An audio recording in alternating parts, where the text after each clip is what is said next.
तो चलिए आज गोता लगाते हैं चक्रवातों की दुनिया में। ये एक ऐसा टॉपिक है जो भूगोल से लेकर आपदा प्रबंधन तक हर जगह काम आता है।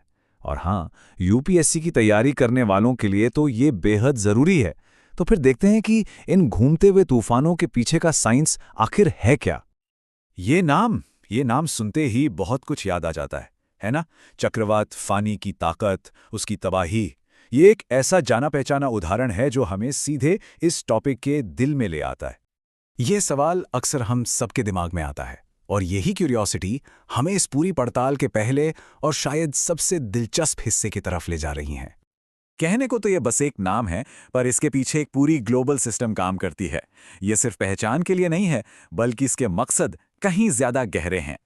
तो भाई, ये नाम रखना इतना जरूरी क्यों है? जरा सोचिए, अगर एक ही वक्त पर समुद्र में 3-4 तूफान आ जाएं और किसी का कोई नाम ही ना हो, तो कितनी बड़ी कंफ्यूजन और कितना बड़ा खतरा पैदा हो सकता है। इसीलिए ये नाम रखना कोई फॉर्मेलिटी नहीं है, ये असल में जाने बचाने का एक बहुत जरूरी तरीका है। इसे ना एक पहले से तैयार रोस्टर की तरह समझ सकते हैं। कई देश मिलकर नामों की एक लिस्ट बनाते हैं, और जैसे ही कोई नया तूफान एक खास रफ्तार पर पहुंचता है, उसे लिस्ट का अगला नाम दे दिया जाता है। मतलब सब कुछ पहले से तय है, एकदम सिस्टमैटिक।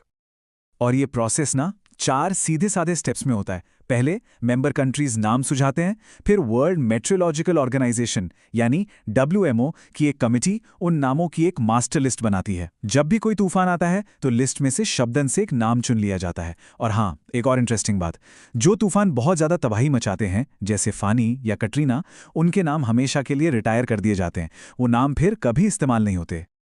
बिल्कुल नहीं। और यहीं से हमारी कहानी एक नए और बहुत ज़रूरी मोड़ पर आती है। अब हम एक चक्रवात की पहचान से आगे बढ़कर उसकी प्रकृति को, उसके कैरेक्टर को समझेंगे। तो चलिए अब इन 2 अलग अलग ताकतों की कहानी को समझते हैं।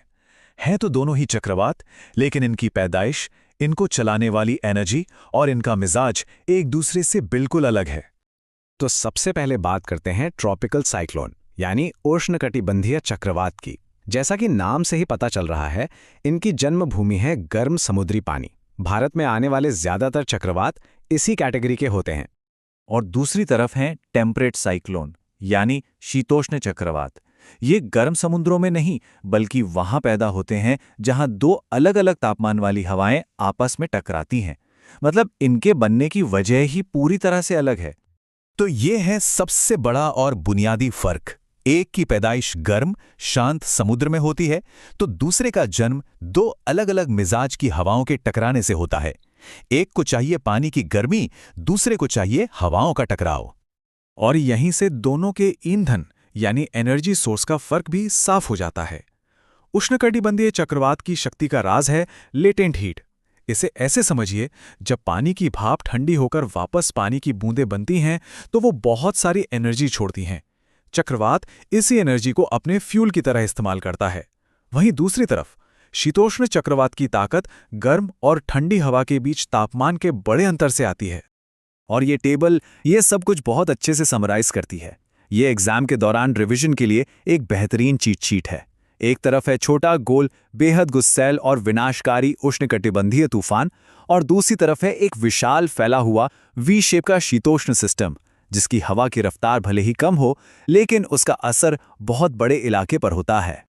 ठीक है, ये अंतर तो समझ आ गए, पर सवाल ये है कि इससे फर्क क्या पड़ता है? इन्हें अलग अलग समझना इतना जरूरी क्यों है? देखिए, यूपीएससी के नजरिए से देखें तो ये सिर्फ ज्योग्राफी का सवाल नहीं है। ये डिजास्टर मैनेजमेंट, क्लाइमेट साइंस और यहां तक कि इंटरनेशनल रिलेशंस को भी जोड़ता है। हर तरह के तूफान के लिए अलग तैयारी चाहिए, अलग वार्निंग सिस्टम और अलग राहत का काम। यही वजह है कि इन अंतरों को जानना बहुत बहुत जरूरी है। और आखिर में एक सवाल, एक सोचने वाली बात, जैसे जैसे हमारी धरती गर्म हो रही है, क्या ये गर्म होते समुद्र ट्रॉपिकल साइक्लोन्स को और भी ज्यादा शक्तिशाली बना देंगे? और क्या भविष्य में इन दोनों तूफानों की प्रकृति के बीच की सीमाएं धुंधली हो सकती हैं? इस पर विचार जरूर कीजिएगा।